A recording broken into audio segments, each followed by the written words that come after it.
good morning. Well, it's just morning, isn't it? So I thought I would come in very quickly to kind of discuss what I've been posting about the last couple of days.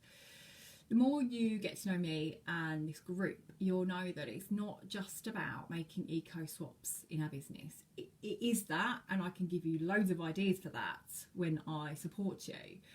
But it's more than that. It's looking at your values. So, looking over a post I sent, I posted a couple of days ago about values, and I've said, what are your eco values? Okay. So the eco values, what have we got? Let's have a quick look. We have, where is it? Oh, right. Repurposing materials has come out number 1, which is actually, I'm surprised actually, but I'm really chuffed by that because it shows that you guys are getting it. You not just want to recycle and get good waste, you actually want to reuse stuff, which is brilliant. Plastic free, yep, I get that. Overall low carbon footprint, cruelty free, and vegan and fair trade have come out the top. And I guess the ones I'm probably thinking about, if I'm talking about deeper about around the cruelty free, fair trade. And then we go to the other post, which is about your personal values. Okay. So I said, what are your personal values? Now, the top ones have come out as honesty and transparency, kindness and compassion, respect, and fairness. Okay, so I asked the question, which a couple of people have been liaising with me about that, commenting. And we said, well, who do we want to be fair to? Who do we want to be respectful to? Who do we want to be kind to, compassionate to?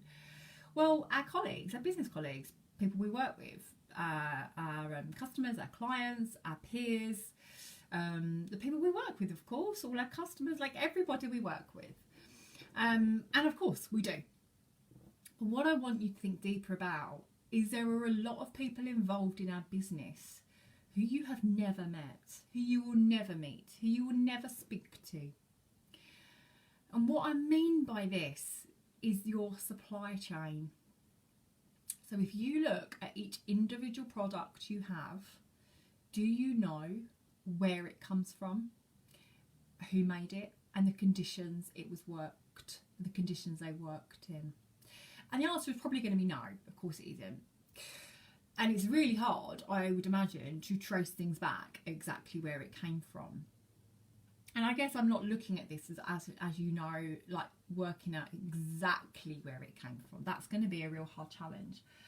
But I want you to think a little bit deeper in regards to your values. So if your values are around kindness and compassion and being fair, then the products you're selling, and what I mean by the products, I mean the cotton that you're, selling material, making textile items, or the coffee that you're selling, the chocolate that you're selling, like the wood, whatever it is, are the people that are collecting that, sourcing that, packaging that, are they being respected? Are they in fair working conditions? Now, as I say, I'm not expecting you to know exactly who it is that's making your item or what exact factory it's made in, but I want you to think about it.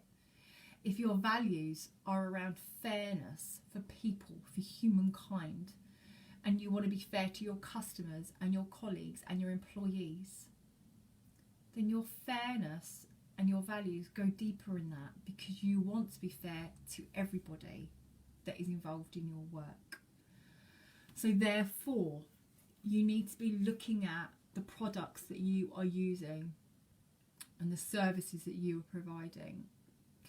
So for example, fair trade is becoming one of my eco values, becoming stronger in my eco values, because when I see footage of young children working, and although apparently slavery, has ended, it still exists in its own forms. People are women and children are still being forced or bribed or bullied to work for, you know, stupid costs, you know, that are not fair for their living wage in their country. Children are not going to school because they're being forced to work. And it's really hard to hear this stuff because we don't want to hear it. And I get that. It's so much easier to ignore it and not to look at that footage and not to read that article.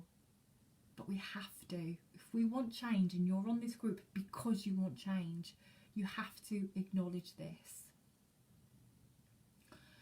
So looking at those values that you have ticked about honesty, are you being honest to your clients? Are you telling them where their product is coming from and the conditions that it is in?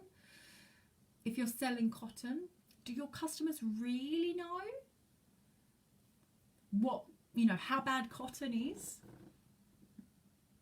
The pollution that the cotton and the textile industry are involved in? No, they don't. And you don't want to tell them. Maybe you don't know fully. Or maybe you don't want to tell them because that's not going to do your business any good. That's not honest. It's not transparent. So what we want is your business to promote your values of fairness and respect and compassion. And then you won't want to hide anything. You'll want to be transparent and honest to your clients because you want to shout about the amazing things you were doing. So I will leave it there for now, just getting you to start thinking and planting that seed in your brain that it is not just about who you work with on a day-to-day basis and who you talk to. It goes backwards to your supply chain and where it comes from. If you're selling fruit and veg, you know, do you know that the place that you're getting it from are giving a fair wage? You know, that it's not child labour picking those fruits. And if you don't know, then look at suppliers that give you the information you want, if you can. Okay, so that's it for me today. I'm going to go. Now I've just kind of, as I say, planted the seed. Okay, bye for now.